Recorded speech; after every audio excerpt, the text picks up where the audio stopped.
Hello, this is George Sandman. I'm the founder and CEO of Growth Drive. And Growth Drive is a system used by business advisors to drive client profits, growth, and value. Now, we're also a community. Every week we get together to talk about all things business advisor, everything clients, cases, things we're seeing out in the world. Now, tune in here to this podcast, and you can join the conversation by scanning this QR code, passcode 867-5309. Jump into the conversation. Everyone's welcome. We're looking forward to having you. So here we go. On with the show. Rick Johnson is here. Joseph Frasco, Ed Wonke. Gentlemen, how are you? Eric Owen. We're putting the band back together. How's everyone doing this morning? Good. Morning. Hey, it's Tuesday in good shape. Just a little chilly. I forgot my instrument. Slide trombone. Yeah. Well, I was a trombone player. How'd you know? Were you? That's so Yeah. funny. For about like 2 years. It's a running joke with my friends. We're all duck hunters. And my buddy calls his pump shotgun the duck trombone. I'm like, whatever it takes. Anyway, sorry. Nice. What's on everyone's mind this morning? Nothing. Awesome. Well, you got my. I think you got All my right. email. Have a nice day. Did you get my email? I have not. I've been quite busy since about 7 o'clock this morning. So I saw you send it out, and I bounced right back on it. Okay, thank you, Ed. Thank you. I haven't had a chance to go back. No problem. You know, and maybe this is something to talk about, right? I ended up in this conversation at Carl's conference where Ed was out in beautiful Phoenix, Arizona, and we tend to forget that email is a tool, right? Like, I wouldn't go in the middle of this call out to the mailbox and the mail bins here, pull out the mail and start reading it, and I would not let that mail bin dictate my day. And yet, and I think I talk about this in my book, you know, and yet.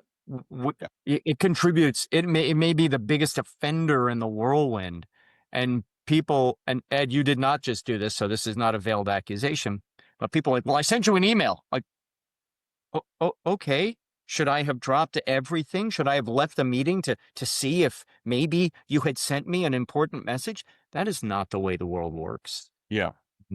And I learned a lesson a long time ago, George, and on all my devices, I turn off the notifications for email. Yeah, totally. Right. If people want to get me, and I tell them this, I tell it to clients, I say, I want to communicate with you how you want to communicate, but if you want to get to me urgently, you better call me or you better text me. Email does not get me urgently, or email says answer when you feel like it. Yeah. Well, and also, you know, just because you sent me an email does not mean I have to, you know, let's assume that it arrived, right? In law school, it's one of the first things, you know, if you put it in the mail, then it is as good as delivered. So anyway. It's going to get to me. You're right, George. It's going to arrive at all of our email boxes. The question is, how often do we check our email, right? That's exactly right. It's a tool. Which kind of goes to what should we be spending our time doing? Did anyone have a chance to read the article I put out last week called Process as Inventory? No, I did not yet. It's on my list. I've got it in check to read, but I haven't read it yet. Yeah, it's an interesting. I find it. You know, I wrote an article, but I think it's an interesting concept. And the few of you that I've discussed it with, it's really resonated, and anyway, it's going to be interesting to see how that plays out. I've gone so far as I have Verizon, and it gave me the opportunity to use one phone, have a personal phone number and a business phone number, and the opportunity to turn that business phone number off and on. Mm-hmm. And what I've done is periodically I'll have the business phone number off. Yep.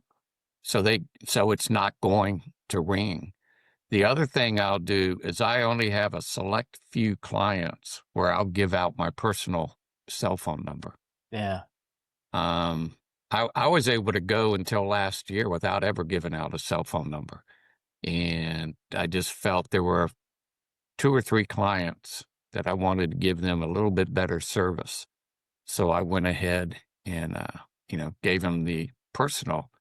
But I can keep that business phone off all day, then come back and look at the messages and see who's been and evaluate whether it's really that important or not. Nice. Yeah, Verizon would do that. I use yeah. a soft phone, but And Tim Rhodey just posted a really nice post on LinkedIn about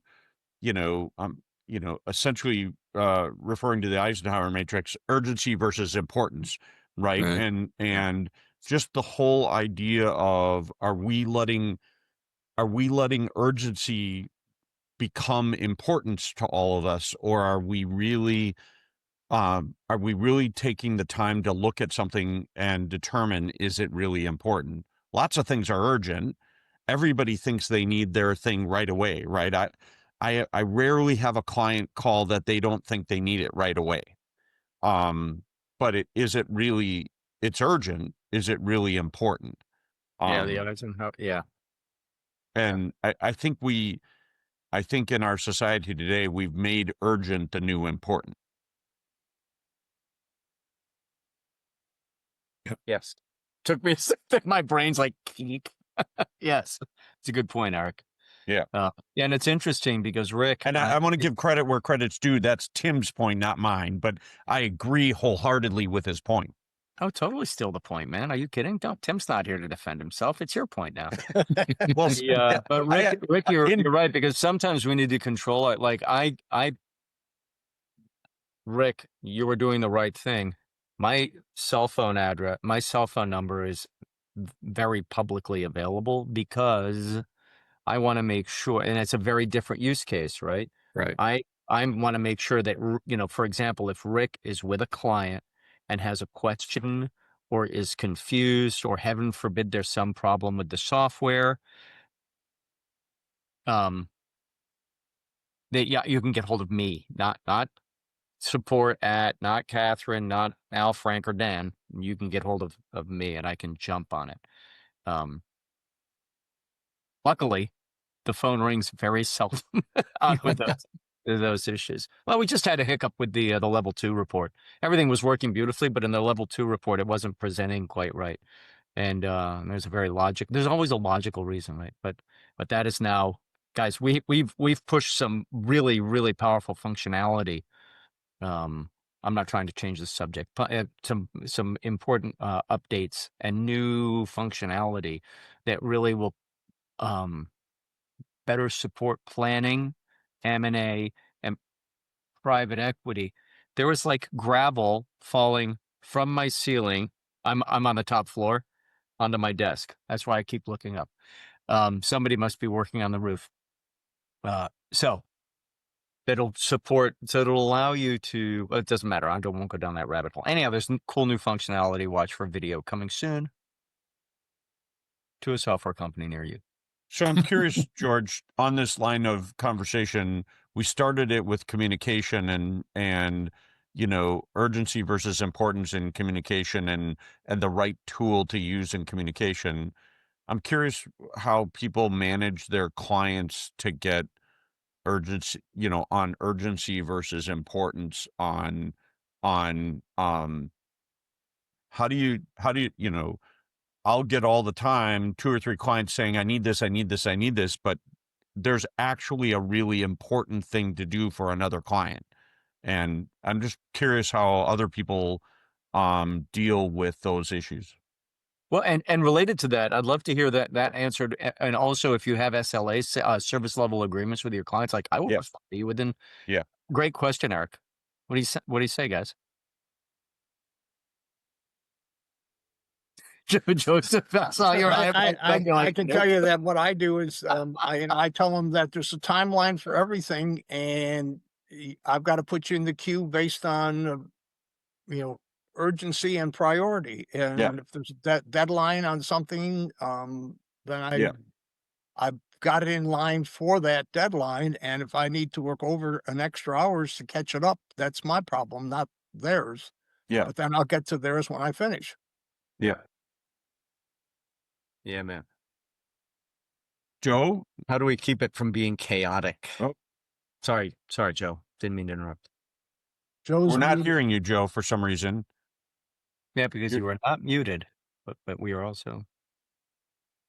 Oh, can you go to regular mic instead of your earbuds? I was told there'd be no math.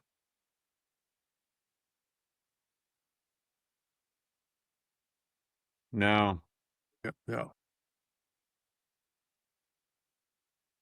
Nope.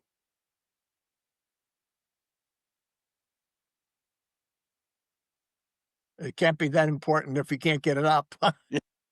Oh, it's important. It is important. Well, Joe, when Joe- you sort out the audio, let's bookmark that. Yeah, right. Joseph, you are leaned forward in your chair like you want to say something. Jump in. No, I don't have those issues, honestly. I mean, I'm strictly involved in the diagnostic process and the architecting of the plans. I don't do any of the underlying execution myself, so I don't have that urgency. My clients know I never respond outside of 12 to 5, 4 days a week, because nothing that I do needs to be addressed immediately. So you've Love that. handled the issue by setting the expectation up front of what you've communicated clearly. Look, I'm only going to deal with things during these times, and this is how you're going to hear from me. I Correct. know So- you've set yourself up in a position that's not doing it, but you've also communicated what the constraints of your communication are. Correct. And if, for example, if I brought on board, for example, a fractional CFO to handle some of the issues and the issues aren't getting addressed, and I get that message from the client, so typically I would address that right away. But those type of things are few and far between, and Yeah. and when they happen, they're not nothing that can be resolved, so to speak, instantaneously. As a general rule, nobody outside of my family has my personal cell phone number. So Yeah. if you're talking about communication, that I never get a phone call from a client anyways directly Yeah. on Good my for cell you. phone. Yeah. Yeah. It is interesting, different philosophy. When I started my business, my personal cell phone was my phone number for the business. So Yeah. like for a lot lots us. of people have it by that. I've subsequently, Rick, like you, I created an IP phone number, right, that I can turn Right. on and off too. It never gets turned off, but I have a separate phone number that's an office phone number. It rings on the phone right here, but it also rings on my mobile phone, right? And I can answer it, but a lot of people call me on my cell phone because they already had that number, right? So, yeah. Rick, what do you do to manage this? Well, the most frustrating calls I can get are, "Hey, Rick, please call me." Yeah. And Yeah, thank you. Very helpful. and Now you I've- don't know how to prioritize it. Yep. So one, it may be a day and a half until I ever see that. But many times, if it's that, I'll shoot them an email back and say, "Hey, I'm really involved in another project. Can you please give me a few bullet points on what your issue is?" That's I was going to say, email or text back and say, what are you looking Get them for? more involved Yeah, into it. yeah, because then I can know, do I need to talk to you now or, yeah.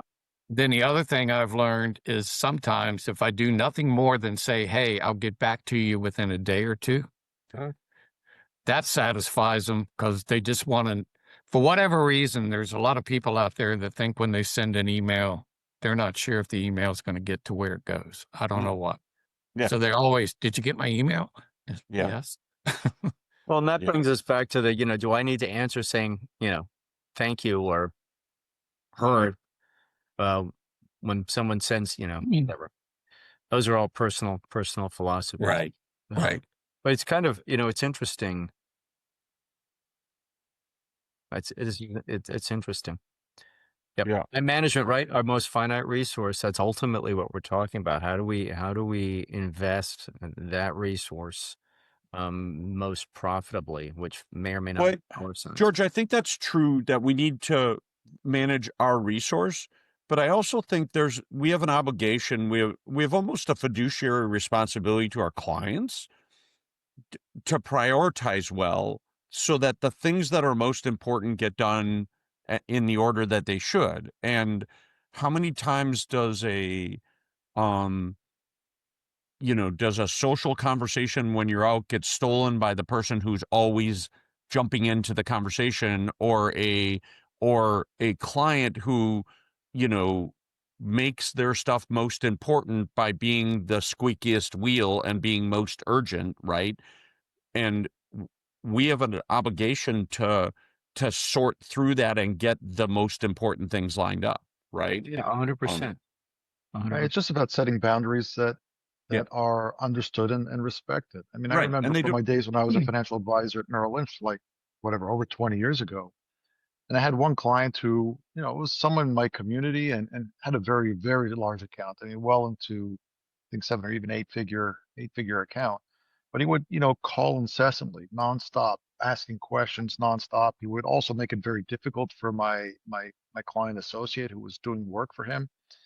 And I just called him up one day. I said, listen, you know, I love you. I want to see you every day. I want to smile when I see you every morning, in the community. Said, you've got to find someone else to work with. I said, I can't be running a business, for, like you said, for all my other clients and have to spend all my time taking care of you. It won't work. So I don't want you to be upset. I don't want you to be angry with me. So I'll help you find someone else who can handle your account the way that you need to be taken care of. And that was it. And how Right? did It goes for us. We what have to was pick the and choose who we reaction on work. his Joseph? What was the reaction on his side? Um, Was he offended? but I don't know if he was offended. I mean, he was a little bit of an older gentleman. He was very demanding from a lot of different perspectives. So I think he was okay. I think he was probably taken aback. In other words, it was not what he expected because he had well over $10 million, with me at the time. So I guess he expected that, account of that size would command the permission or the right Right. to behave the way he did. I think this is the key, Joseph, right? I think often it's the expectation that, I'm your biggest customer, or I'm important, and therefore you should serve me in this way. It's an expectation Oh, thing. And I loved your comment at the start, Joseph, when you said, you implied, sorry, you didn't say, you implied by how you said it that your clients understand that they're going to get answers between 9 and 5 4 days a week, right? You've communicated ahead of time what the expectations should be, rather than letting them set the expectations. And I think that's a key part of what we're talking about here, yeah. right? Sure. Yeah, Yeah. and it gets to SLAs and setting expectations. And you're right. It's often I've found that, well, setting boundaries, Joseph. Yeah. I don't think it's just only expectation. I think it's also filtering out the people that you want to work with and don't want to work with. And if they're not willing to respect that, and they're gonna, even at the, if it happens one time, they call you and they ask a question Yeah. that's really urgent. Okay, you let it go. You don't make a big deal out of it. If it happens a second or a third time, then you really need to have a conversation with that Right. client and just say, look, this is how I operate. And if I'm not able to meet your expectations, then we'll find a way to find someone that will be able to take care of you the way you need. And that's it. And I think most people will respect that. Sure. And if they don't, it's the other way around. Can you imagine if you have an owner who's running, a manufacturing firm and he's got 70, 80, 100 employees, and every time you got a question about his financial report, you would call him up every 15 seconds and bother him, a phone call. I said, how would you be able to run your business if I called you 15 minutes to find out an answer to a question? And the answer is it would be untenable. The same thing over Yeah. here. Yeah. Yeah. Yeah. And it's interesting, Joseph. I think you and I are at, at more opposite ends of the spectrum. I think there are probably hundreds of people who have my personal cell phone number, and you said it's a handful, your family, right? And so Correct. I've done what you're talking about, Joseph, and said I'm going to give it to a lot of people, but if somebody abuses it, I'm going to tell them don't call. And the beauty is now we have the ability to block people on it. I haven't had to do that to somebody, but I could block somebody's number from my cell phone if I wanted to, right? And so, I've always taken the attitude, I want somebody to call me at 4 a.m. if they have a really bad problem and they really need my help. Well, But if they abuse that, then I'm going to let them know they have that's a problem, right? My expectations are not that they call me only between 9 and 5. My expectations are call me when you need something. But if you call me on vacation and I've told you I'm on vacation, or you call me in the middle of the night and it's not urgent, I'm going to let you know. I'm going to, I'm going to push back and say that's not acceptable. Right. And if we can't resolve that, I'm going to do the same thing you did, Joseph. I'm going to say maybe we're not the best people to serve you. there, But Right. I let them also that I had the exact reverse as well, also in place. In other words, with my family, I tell them, from 12 to 5, Yeah, right. it's business hours, and if you need to speak to me and you just want to chat, you can call and leave a message. Yeah. I'm not gonna answer. I said, but if it's urgent and really urgent, send me a text message. Said I'm often, for example, like we are now on a Zoom call or a meeting, and you can call 50 times. I'm not going to answer because I have to give my attention to my clients and to Yeah, my right. peers while I'm having a conversation. If it's urgent, send me a text message. I'll see it. Please, be clear to explain what the issue is about, and I'll make a decision whether I can answer it right now or not. If I can't, I'll Right. set your reply, Look, get back to you later, and that's it. yeah. This Just is because someone sends you a text, yeah, I 100% agree. Just Yeah. because someone sends you a text, and I'm not talking about family, does not create an obligation to answer them. And I'm interested, Correct. guys, because what we're really getting into here is the soft side of who is qualified to work with us, right? Yeah. We so often we think that because someone has a business and is willing to write a check that they're qualified to work with us. Yeah. This is these behaviors, and Joseph, you just, your example is perfect. That person wasn't qualified to work with you. And, we need to be, it's hard to tell a client bye-bye, but sometimes we need to do it. I've had to do it with members Yeah. of this community. But George, we've all been in Steven's position where you're trying to start and you're trying to get going, right? And in that position, you take people you wouldn't take 10 years in, right? I did, at least I'll say, right? I took people at the start of my career. I had a guy who was a national repossession guy he was 6'6", 300 pounds, and scared the crap out of anybody who talked to him except me. Right? Like, he didn't intimidate me physically or whatever. He had a deep voice, a loud voice, right? But I took him. He was kind of a jerk, right? But I just stood up to him. And after I stood up to him, we got an understanding, and he respected me. He didn't respect most of the people around him because they wouldn't stand up to him, right? And so you do have to go in a little bit to find out whether you can create the right relationship with that person. It's not all the superficial stuff that you see right away. Well, But I'm also, gonna I agree with you, Eric, but not but. Sorry, I did not yeah, use the word but. but And it would seem to me that if Stephen, who's just getting started, yeah, right, or Rick, who's evolving his service set, or expanding his service set, still, I would ask, might Stephen also be setting expectations with clients? Because what Stephen is not going to do is prostrate himself to the client and be available 24, that does not mean just, that there's those soft sides of qualification. yeah, Stephen may choose, or someone who's just starting out may choose to say, you know what, I'll take a meeting with $1 million business, where Joseph might say, I'm sorry, you don't have the size, yeah, you don't have you don't have the size and therefore the attributes with which I can help. Or you don't meet my deal criteria, or you don't how many investment bankers, right? I'm sorry. Well, investment bankers have limits. Personal advisors have limits. You need a $500,000 minimum. Stephen may waive those, but defining them and then telling the client that you're waiving them yeah. goes a I long agree. way to keeping Where I them. was going, George, and I totally agree with the point. Where I was going is I still had discernment at the start. My window of discernment was a little more open early on, and it's probably a little more distinct now, right? That I have a harder edge to I won't take somebody below this level or whatever. I still look at the opportunity because there could be. This is the other thing that I don't like. I use this all the time as an example. I used it yesterday actually. Defining 16 years old as the age we should drive is a stupid thing, right? There are people who are our boys are both 6'4" now. At 13, they could see over the counter. They were over the dash. They were mature enough to drive. They could have driven much earlier than 16.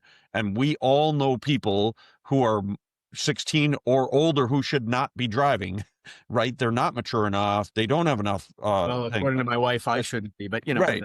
But my point is setting a hard number, setting those hard things is useful in its defining this, but it's not useful because there are always exceptions to the rule, right? And so being able to set those criteria and then objectively understand why they're there and be able to modify them when it's appropriate is the best possible solution, right? You use yeah, I think we're all right. saying, yeah. Right. Look, I think at the end of the day, we all forget it. Business is about relationships. It is. Relationships about chemistry, and I don't think it needs to be a negative thing. Even the client is big or too big or not big enough or something else. Simply say to the person, listen, at the end of the day, the same way when you go out to look for a partner or a spouse, right? You have a certain defining what you are interested in and what you like and what you prefer. There's nothing wrong with you in particular. As you would tell the person, there's nothing wrong with you in particular. It's just, it's not my preference. And I think if you're not letting the person go, or the client go, or rejecting the opportunity to work with someone, saying, "Oh, your account is too small. It's not big enough for me. I don't have space for you right now, but I'll be happy to help you out to find someone that is more correct for you." Yeah. It doesn't have to always be, from the negative perspective. It's not a fit. Yeah. Back to your point, Joseph, of when you let them go. One of the things I do in those situations is I make it about me instead of about them, right? I'll say, look, Correct. you have needs that you want to talk to somebody every 15 minutes or you want to call 10 times a day. That's not a good fit for my model. Let me get you to Exactly. somebody who can serve you better rather than Absolutely. Right. Absolutely. It's about your inability to meet his needs, not the other Right. way around. And Yeah. then you don't get the negative pushback. Correct. Yeah, 100%. for sure. Yep. Yeah. One of my hard and fast rules is I call it my stomach rule.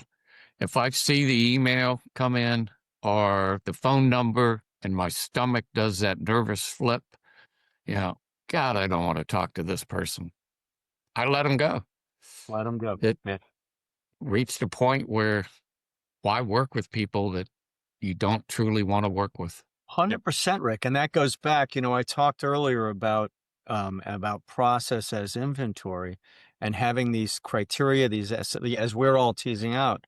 Rick, you're 100% right, because how do we control the stressors in our life and negative, and Joseph, I love that, because negative relationships are, and I've now negative relation, so But let's be blunt about it. The fact of the matter is that some of us can say this because we're in the later stages of our careers and have That was my developed point relationship about with Steven. clients. Yeah. Right. Some people who are early in their careers, they have to take whoever they can get to at least have some, authority and the right to be able to get to the point where they can pick and choose who they want to work with. honey, I can't pay the mortgage because I didn't like that customer. And Rick, I've had many of those clients that you just mentioned that, when they call and send a text message, your Right. stomach goes into knots. Yeah, I've had plenty of those. Yeah, I think we all. I dare say you haven't been in business if you haven't had some of those, right? Yeah, like you haven't been trying if you haven't had some of those. Or you're an academic. Yeah, right. Oh, to be. Yeah. Hey, unrelated completely. Yeah.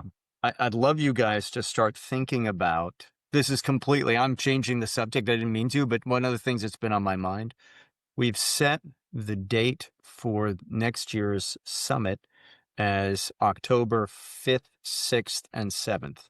And in fact, I haven't seen a contract from the hotel. I will ask Catherine to follow up with that today. Are we at the same place again? We're going to be at the same place again Good. this year. That's always, but next year we'll be at the same hotel. And I'd love people to start thinking about a theme, right? So bigger than topics. We did last year, we did AI, building an advisory business in the era of AI. This year it was building a profitable advisory business. I don't have a dog in the fight as far as what the theme is, because that becomes what we anticipate the summit and the workshops to produce. So if you guys in the back of your minds start thinking about, what would I like? What would we? It's your community, right? And we create this. We put a lot of hard work into creating this event for all of you. What would you? Well, I've asked the question twice, so I'll stop. But that's been on my George, I just humbly suggest start. I think start a thread in Circle around this, and I think you'll probably get some people. Contributing Yep. some thoughts to that conversation in Circle. 100%. Yeah. 100%. George, I'll say thank you for choosing those dates. You're That's so number welcome, one. Joseph. I committed to you that I would, and I appreciate that. Yep. The second thing I would say is, my sense is from the coffee clutches that we have on a regular basis, that the community is really important in the way we interact and collaborate. So if I can humbly put a suggestion forward is, how can we more effectively collaborate together to support our clients or to work together? I love that, Joseph. Thank you. One of the things I've been noodling on, so, there's the ideal world and then there's the real world. Because Joseph, sometimes, and somebody used the word fiduciary earlier, in an ideal world, I might say to a client, stop paying me right now. You need to pay Rick to do X. Right? I would hope y'all do that. So. Well, but it's hard getting back to, honey, I can't pay the mortgage because my client really needed Rick. Right. Those are the realities against which we but essentially everyone who's in this community, Joseph, to your point, are collaborators. We are here because we've kind of winnowed out the selfish bastards. And although we are all selfish and we are all trying to build our advisory business, I think we share a common commitment to delivering results for our clients. And that may not, sometimes that ain't me, right? And so, Joseph, I love that. I and don't also know what if a great set of workshops. I would avoid, with the thought process, if I can humbly suggest it, with, you need to pay so and so for this. I would start to think in terms of deal teams. In other words, you have a client that has a need, and you're going to put together a deal team to address their needs. And for example, if I'm at work with Ed or with Eric or Steve or Joe or whoever, or Rick, anybody else, it would be on my shoulders to turn to them and say to them, okay, how do we work together in order to serve this client's needs? It doesn't need to be, something the client has to make or choose whatever. Joseph, I think you bring up a great point, right? And okay, I'm literally having to write this on a napkin. That's funny. Yeah, I don't have paper. But thank you, Joseph. Clearly, you need to increase our monthly fees if you can't afford pads of paper, George. Well, I don't. But it's more of an organization thing than a. I hear you. So, Joseph, I love your point, and what I heard was we have an obligation to understand our peers and what they can actually contribute. Correct.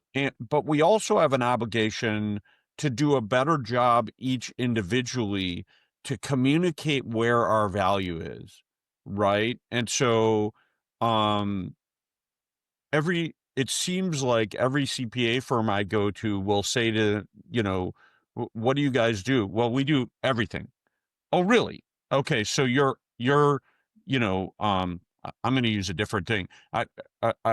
When I was an employee in my first 20 years of working, I was the CFO and I was redoing our 401k, and the bank who owned the relationship came in last after everybody else had produced I had interviewed all the other 401k providers, and the bank comes in and gives me their pitch and shows me their list of funds. And remarkably, um, you know, uh, 10 out of the 14 funds have their bank name in them. In other words, their fund was the top performing fund, or in the, in the top quartile on every of the 14 or whatever the square is that you guys use, 16 squares. Their fund had 10 or 12 of the best performing funds. And I'm like, that's really interesting. So you can demonstrate that your funds are the best performing funds in all these areas. Well, yeah, they're pretty good. And I said, so it doesn't have anything to do with the fees, the marketing fees that you get on the back end that you're going to get. That's not why you're doing it. You're doing it because your fund is the best performing. And if I went to an objective source, they'd say your fund is the best performing, right? And it wasn't. And my point is, we we all think we all represent that we can do everything. What are the things we're really good at? Can we articulate to somebody else where are the areas that we really excel at, and where are the areas that we can partner at? And Joseph, if you and I do some of the same things, can we agree that I can do these things better and you can do these things better, and we can still work together even though there's overlap, right? I think that's part of the thing that restricts often the collaboration is we can't get past, well, you say you do everything and I say we do everything, so we can't work together. Well, I would, ask the question in reverse and ask yourself from the perspective of the client, right? When he's hiring you for two things, right? He's hiring you obviously for the relationship. In other words, he feels there's a connection. And the Mhm. second thing he's hiring you is for some level of certainty in terms of execution. Yep. So if you're alone, if you're the lone ranger and you're doing everything yourself, that's, he may decide that that's okay.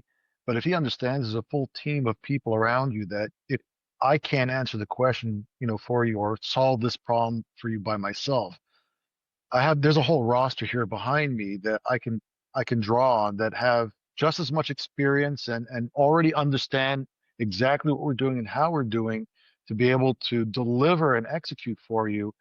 That's a very powerful message to a potential prospect or to a client. And Yeah. we shouldn't overlook it. Yeah, I totally agree, Joseph. And I've had this discussion with people. I was going to say argument, but I meant it in the discussion argument, not argument like, put up your dukes.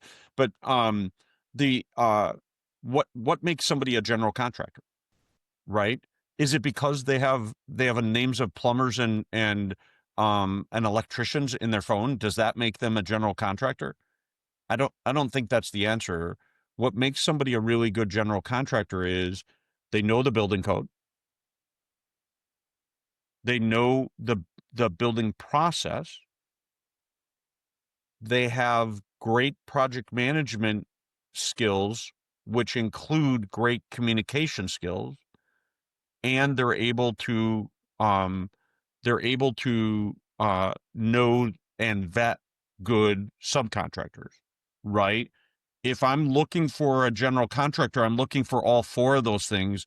I'm not just looking for somebody who knows electricians and plumbers, right? And so I think the same thing applies in our area. I know lots of consultants who will say, well, I know a sales consultant and I know a finance consultant, so therefore I can manage the whole thing. It's more than that, right? It's all, do you know the process that needs to happen and the sequence that's going to make it happen in the right way? Do you have the project management skills to execute the communication that's going to help the group really understand? To your point, Joseph, is everybody on the team going to understand what's going on and can jump in when they need to, or raise their hand and say, hey, have you considered this? We need to make sure this happens. at the right time. So we don't, in this special case, we need this thing to happen, right?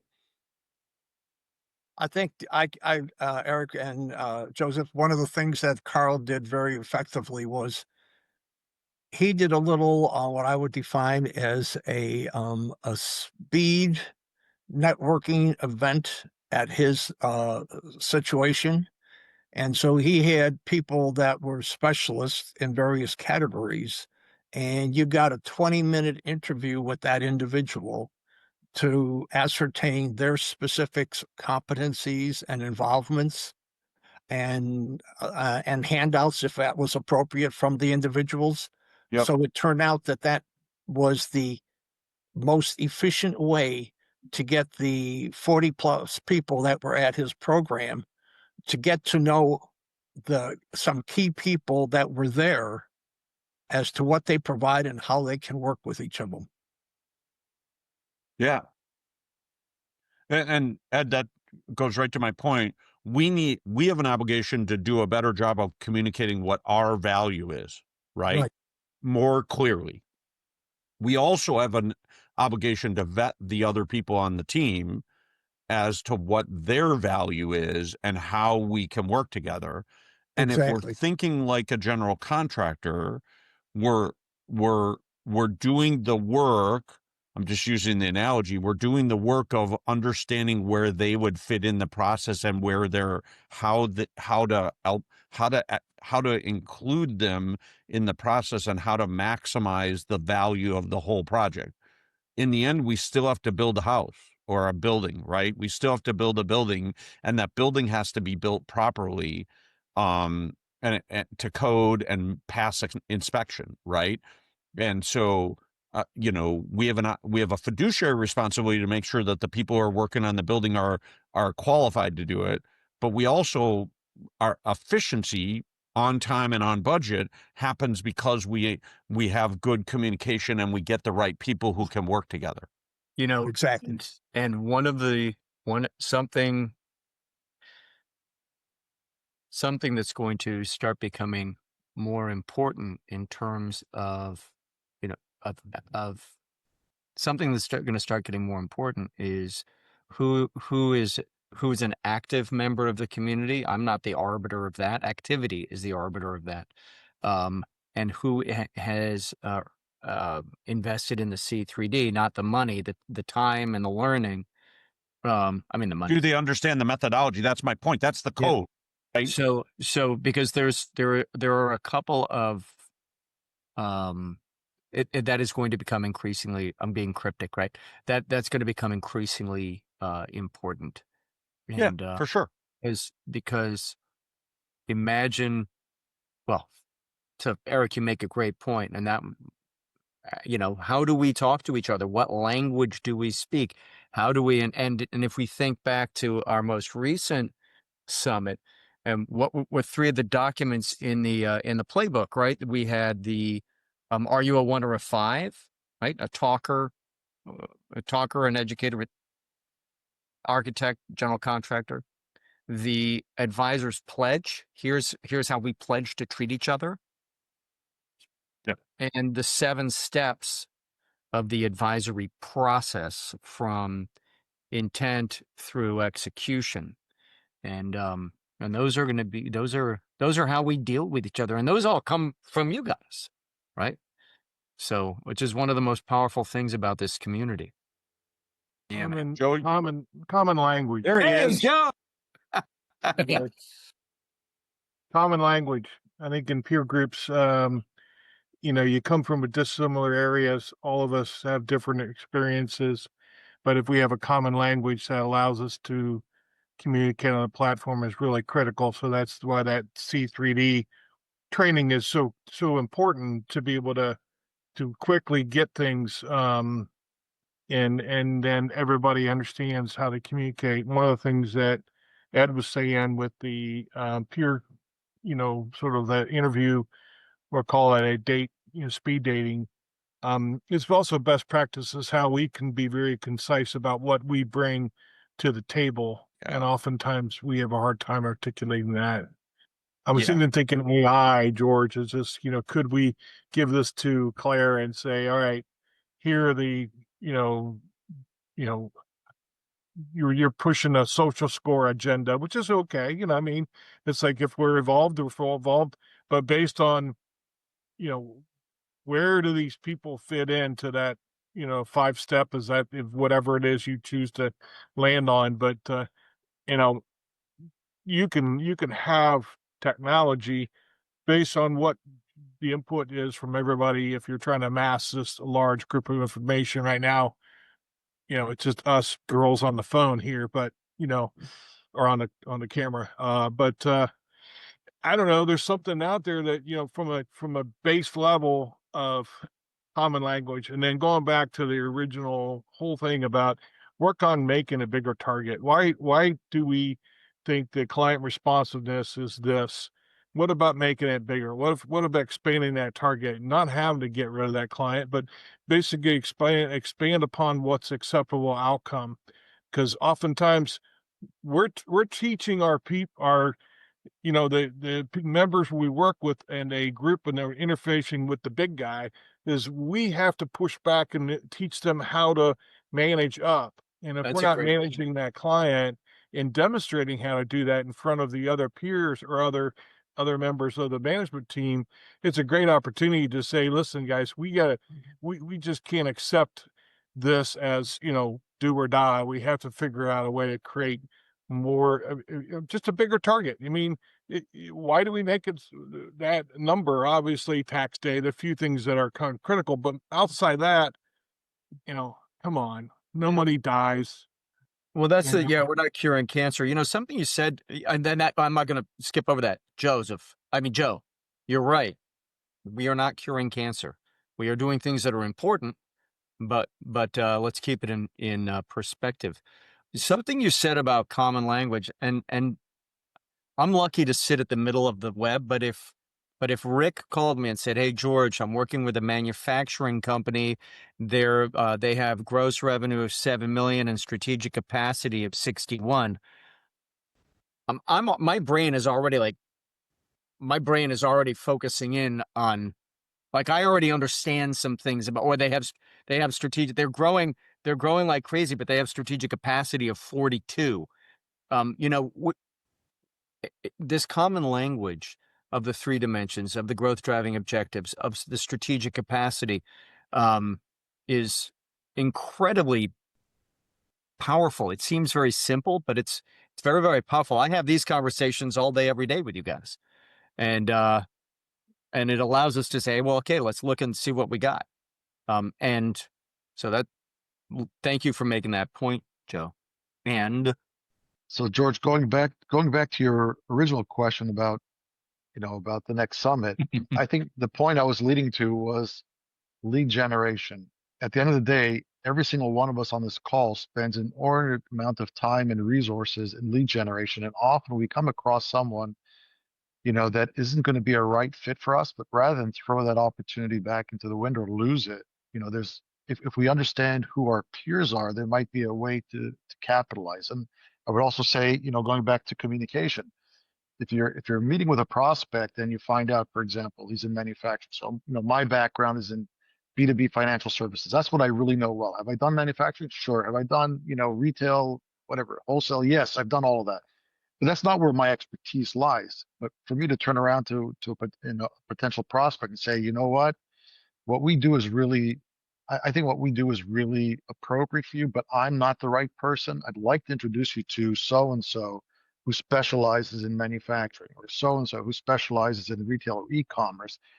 That's also very powerful. And I think, again, it's about taking best advantage of all the work and effort that we do to capitalize and, of course, help the clients up, and at the same time maximize our ability to maximize the opportunity so that we can also generate the most amount of money for the work that we put out. yeah, I totally agree.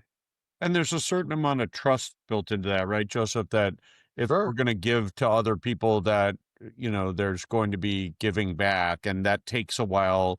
That some people walk into that trust environment really quickly, and some people take a while to get comfortable with that. But once you figure that out, that Mike Garrison and I are working on clients together, right? And it took a little while for us to figure that out, but once we have, it's been great. And I know, Joe, you and Ed work on some clients together, right? And if you can create those partnerships and show that that you can partner well, and there's a trust built there, it can be really powerful.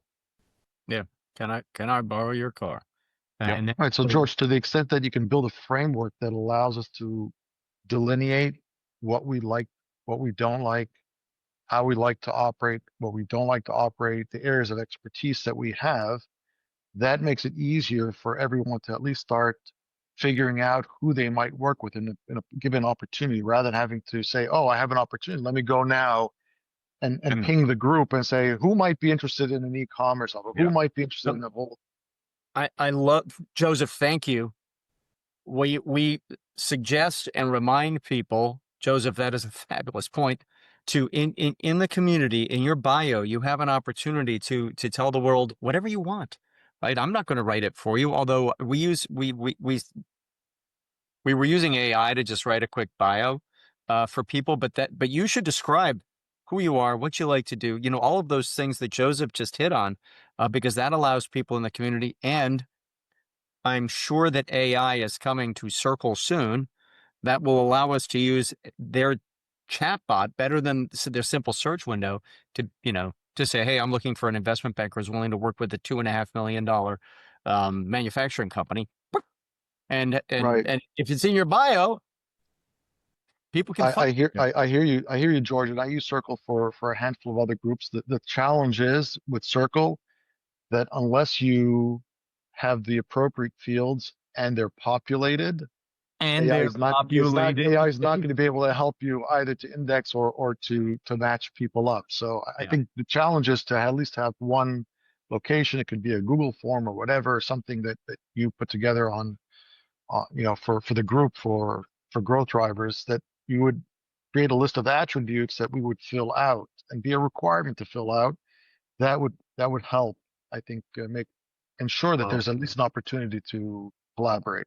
And as we look at the future, Joseph, you just anticipated, as we look at the future, guys, and when we look at clarity and we think about Claire and the fact that you have a bio inside clarity, whenever you see something inside clarity, if it doesn't make any sense, ask yourself what might it do later, because I didn't put it there for no reason. So imagine the collaborative opportunities inside Claire. Right now, clarity is purely a silo, right? Yeah, stop there. I'll throw out an opportunity, and that is, I was at a continuing ed program last week, and the accounting firm was talking about, as an example, one of the cases that they were engaged with, and they didn't know a lot about the business, but they had a $12 million client that they were working on that was very significant. And it turns out that she says, oh, it's in the landscape design business. And I said, I've been in that industry only 40 years, have got a little bit of idea. I got more knowledge than you have in age. She's like 28 years old, and she's heading that project up for the firm as the lead partner on it. She's a very smart girl, but she'd never been in that industry before. Yep. As soon as she talked to me, she said, you got more ideas than I ever thought about. And so those are the kind of niches that you're going to find. I mean, Eric and Joe, you probably have a couple of industries that you've seen a lot of. And I find that those are the unique things that happen. When I was out in Phoenix with Carl, I mean, one of the people that I talked with out there made mention of something, and I said, oh yeah, I've done like 7 valuations in that particular. Yeah. Yes. Then that was a great event, wasn't it, Ed? It was. There were a bunch. There were five people from the summit at Carl's event. We'll bang the gong for Carl. He did a great job. It was completely different. It was a conference, but his speakers yours truly notwithstanding, the speakers were So, strong. Hey guys, so we have 4 minutes left. If we could do some key takeaways, Joe, jump in. I didn't mean to interrupt. no, that's all right. Ed and I are meeting with BEI and Fletcher and creating a local roundtable in Columbus. Right. And I would highly encourage you to think about how to make this real and tangible, is recruit members that would be part of your go-to-market team, or your whether it be wherever the resource is from. In this particular case, we're trying to build local community. And so that's the next step. So taking all this thoughts together about, building your team up, we're pursuing that with BEI right now. 100%, Joe. I'd love to hear you well, say that. Thank you. It's a great takeaway. BEI's chapters are very different. They think of them as a study group meets referral group. So they've taken a Noah's Ark, two, then you have 2 attorneys, 2 investment bankers, et cetera. And it's a really cool structure, and BEI supports it. The BEI is delivering a lot of value. So love to hear that you guys are setting that up. Anybody have a key takeaway they'd like to share before we wrap up for the week? This is a great conversation. Thank you. I think that I would throw out the suggestion that Joseph raised about having a standardized format or synoptic form we use on our profile that helps and expands with some clarity for other consultants to better understand what we provide as individuals. I think it's an and, by the way, right? It's an and that you can have the clarity in some questions, and then you can still have the writing that you can write anything you want that clarifies all that, but it gives you both, right? And Agree. And Eric, if you post in Circle, it is searchable, and it can be found. So if you post an article in LinkedIn, post it in Circle. Yeah. More touch points. Okay, great. Thank you, Eric. Anyone else? My key takeaway is that Joseph had a great. I love, Joseph, your suggestion of and I posted it. I cheated. I was multitasking. That sort of the power of collaborative deal teams. I love that as a theme, and you added that we are net givers, and if you come across an opportunity that doesn't work for you, that doesn't mean it won't work for someone else in the community, and bring it to the community. Love those are fabulous. Thank you, Joseph. That's my KTA. Anyone else? Rick, go ahead. I want to try and put it in my words, but all of us have these experiences, and I think all of us have 1 or 2, 3 maybe experiences that we've had with a client throughout in our career. Those experiences now shape how we approach new clients. Quick example, I've had clients that tell me they have bank reconciliations.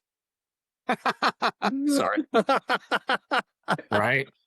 Yep. Sorry, I did not mean to laugh out loud. Now, what is their bank reconciliation now? It's, well, I make my number tie to what the bank says I have. They don't know anything about old checks, what's going on. It's such a simple thing, but they don't know how much cash they have. They really don't. Yeah. Another example is anybody that has inventories, and if those are not costed out properly, the amount of inventory adjustments that can occur at year end, that can make or break a client's year.